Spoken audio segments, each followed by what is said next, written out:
തൃശ്ശൂർ പൂരത്തിന്റെ ഒരുക്കങ്ങൾ തകൃതിയായി നടന്നുകൊണ്ടിരിക്കുകയാണ്. പക്ഷെ ഞാൻ അത് പറയാലോ വന്നിട്ട് വെജിറ്റേറിയൻ ഫുഡ് എന്ന് കേൾക്കുമ്പോൾ നിങ്ങളുടെ മനസ്സിൽ ആദ്യം എന്താ വരിക? മസാല ദോശ, സദ്യ, അതൊക്കെ അല്ലേ.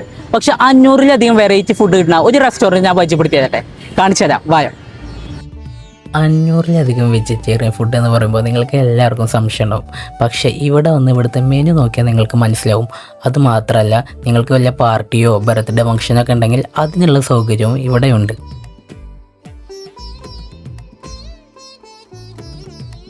ഫുഡിൻ്റെ കാര്യത്തിലാണ് ഒരു രക്ഷയില്ലാത്തത്.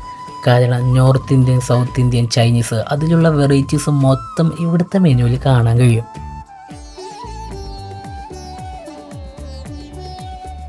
ശിവ, നോക്കിയ നീ തൃശ്ശൂരിന്റെ വൃന്ദാവനിൽ നോക്കിയ നീ പെട സാധനം മഷ്റൂം കോക്കനട്ട് ഫ്രൈ, നീ ഇത് കഴിച്ചിട്ട് നീ റിസൾട്ടാ പറഞ്ഞേ?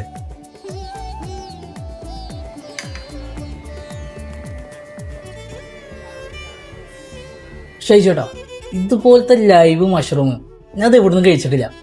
അപ്പൊ ഇതാണല്ലേ ഇവിടുത്തെ സിഗ്നേച്ചർ ഐറ്റം? അതണ്ടാ വൃന്ദാവന്റെ സ്പെഷ്യല് മഷ്റൂം കോക്കനട്ട് ഫ്രൈ.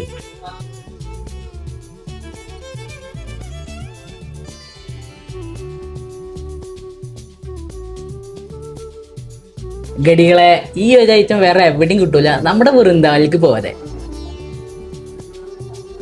ഇത് വേറൊരു സിഗ്നേച്ചറാ, കൊത്തു പൊറോട്ട പനീർ, പിന്നെ അത് മഷ്റൂം ബിരിയാണി. ഇതൊക്കെ വേറെ എവിടെയെങ്കിലും കിട്ടുമോ? പിന്നെ ഡെക്കറേഷൻ ഒന്നും നോക്കാൻ നേരമില്ല. ഇതൊരു വെജിറ്റേറിയനെ പറയൂല, ഇത് കഴിച്ചു നോക്കണം. ഇതാണ് മഷ്റൂം ബിരിയാണി. ഒരു പ്രീമിയം റെസ്റ്റോറൻറ്റിൽ വന്നിട്ട് എങ്ങനെ ഒരു ബിരിയാണി കഴിക്കാതെ പോവാ? അത് മോശമല്ലേ? നിങ്ങൾ വെജിറ്റേറിയനിൽ കൊത്തു പൊറോട്ട ട്രൈ ചെയ്തിട്ടുണ്ടോ? എന്നാൽ കൊത്തു പൊറോട്ടയിൽ 3 വെറൈറ്റികൾ വരുന്നുണ്ട്: പനീറും മഷ്റൂമും ഗോപിയും. ഞാൻ ഇപ്പം എടുത്തിട്ടുള്ളത് പനീറാട്ടോ.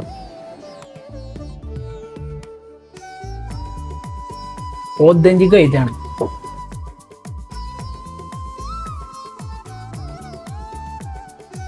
അപ്പൊ ലൊക്കേഷൻ ആദ്യം മറക്കണ്ട, നമ്മുടെ തൃശ്ശൂർ സേക്രഡ് സ്കൂളിന്റെ ബാക്കിലുള്ള ബെന്നത്ത് റോഡിലാണ് നമ്മുടെ വൃന്ദാവൻ റെസ്റ്റോറൻറ്റ് വരുന്നത്. അപ്പോൾ ബൈ.